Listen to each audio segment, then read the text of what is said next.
Therefore, perpendicular to perpendicular to CP, P should move.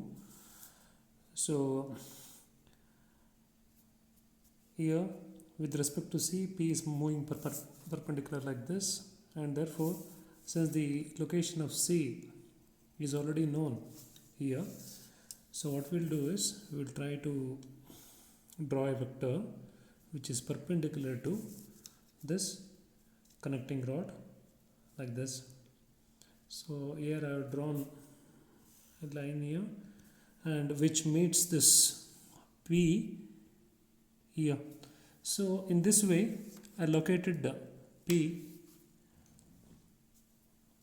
which is a common point along the line of action, and also P is also a point on the connecting rod, and therefore satisfying these two conditions I located this point P.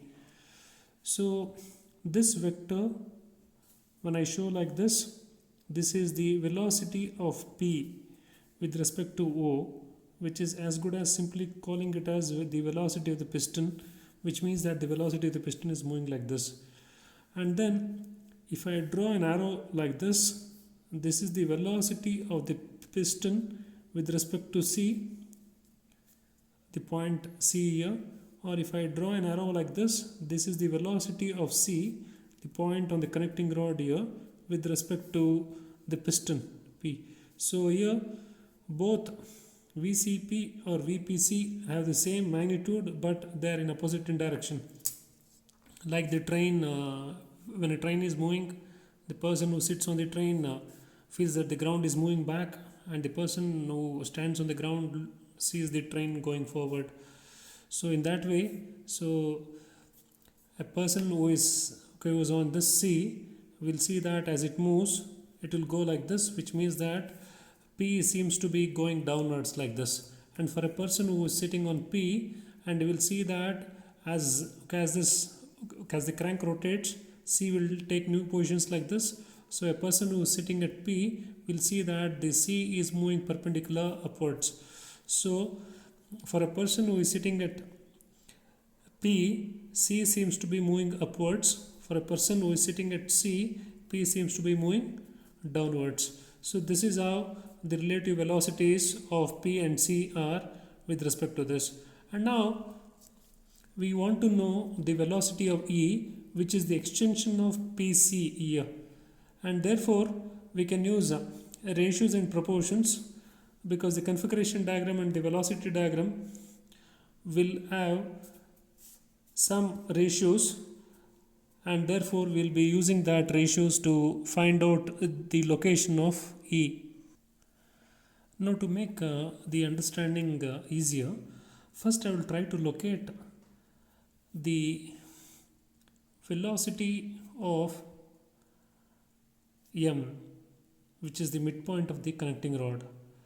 So P refers to this point, C, it is the velocity of P, it is the velocity of C. The velocity of the midpoint should be exactly in between. So measuring this line length, which is 3 centimeters, so locating this point is easy. This is exactly in between. Half of 30 mm is 15 mm. So here I locate M. So this is the velocity of M, which is the midpoint. So this is the velocity of M, which is the midpoint of the connecting rod with respect to the reference point here. The reference point.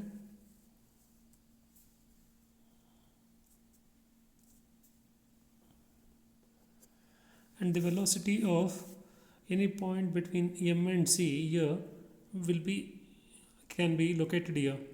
And likewise, if I have a point which is a continuation of M and C like this, so that would definitely go like this. So which means that if I have to know the velocity of any point which is the extension of the connecting rod, in the velocity diagram it goes this way.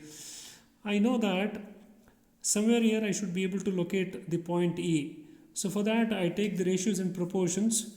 So according to this, I will try to find out this point CPE. So here I know that I don't know what should be the length of this EPE here. I will approximately write it here, somewhere here, I don't know the length. So the length PE is not known. That is divided by PE, which is on this diagram. So on this diagram, so now you know that PC is 900 and EC is 300. So this is actually 1200 mm, which is equal to PC.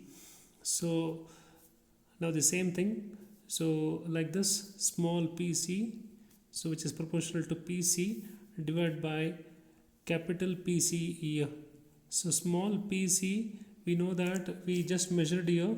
Small PC is nothing but 30 mm, and this, what should be this capital PC? So capital PC is nothing but 900 mm. So by taking proportions here, so PE is equal to 1200 mm multiplied by 30 mm divided by 900 mm.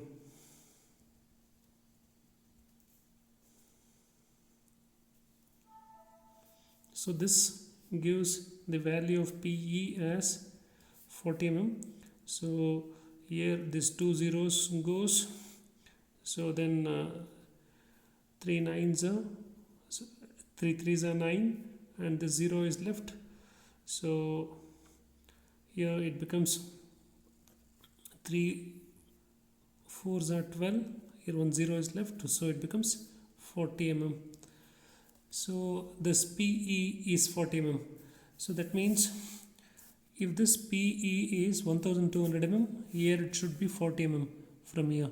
So from this point, which is equal to 40 mm, here I locate this PE. So this is actually PE. Once I get this, then I draw the velocity of this. So this is the velocity of E. So I should write it as with capital letters, but velocity of E with respect to O, or simply I can write it as VE. And then similarly I can actually locate D with the same principles, because I know the ratios and proportions. So whatever this distance here, divide by the distance here with the same proportion of PC here to PC here. So I can locate this D. Now what is asked in the problem is that find a point on the connecting rod with least velocity. Now I know that E as the maximum velocity here, you can see here E as the maximum velocity. So it is actually 45 mm. So here 8 meters per second is actually 40 mm. If it is 45, okay, in the same proportion, so that means I can actually multiply this by, to divide this by 5 to get the speed. So 45 divided by 5 gives me around 9 meter per second. So this VC will, so this V, if it is 45 here, so 45 mm divided by 9 will, so divide by 5 will give me 9 meters per second, which means that the point E will have 9 meters per second.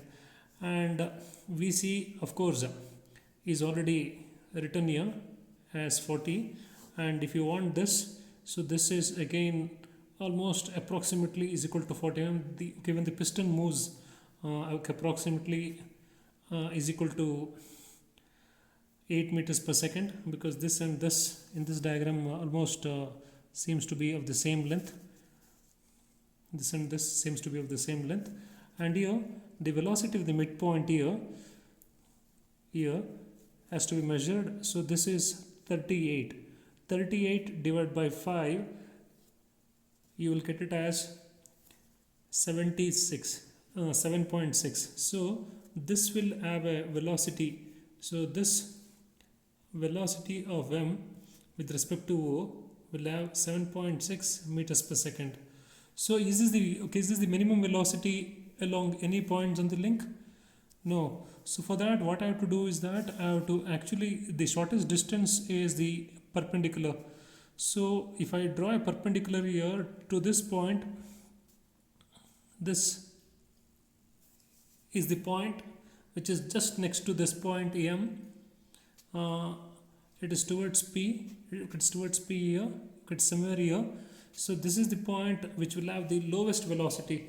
So I should draw a perpendicular from this line to this point, which is the shortest distance. Shortest difference refers to the least velocity. So this seems to be around 36 mm. 36 mm divided by 5 is, so this is actually 36 mm. So divide by 5, I get it as 7.2 meters per second. So this is the lowest velocity possible. So like this, we have to find out the lowest velocity by finding the least size vector in this diagram. So the same diagram which is drawn here has been redrawn. In the next class, in the next video, we will try to show the 4-bar, the velocity diagram for a 4-bar mechanism.